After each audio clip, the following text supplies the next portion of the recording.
This video training will demonstrate how to download a WebAssign class gradebook. At the end of this video, you will be able to access the Download Manager, select a WebAssign class and, if available, associated class sections, and download and review gradebook statistics. Click Grades. Click Download Scores.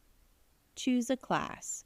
Use the drop-down menu to view current classes, past classes, or all classes. If a class has multiple sections, you can also select one or more of the sections for that class. Choose what you would like to download. You can download Scores, Gradebook, or Roster. For this video training, I will choose Gradebook. Choose your download options. Use the drop-down menu to select All Students, Current Students, or Drop Students. Select the statistics you want to review: mean, median, standard deviation, min, and max. Select the format of how you wish to review student information and use the drop-down menu to determine how that information will be sorted.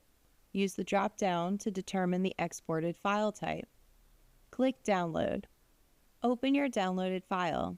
The file will include the student information, their final class grade, as well as the grades for individual assignments. Above the student information is the statistical data selected for the download. Please note that these are all fake students for privacy concerns. Thank you for watching this video training for WebAssign. For additional resources, please visit our training and help sites.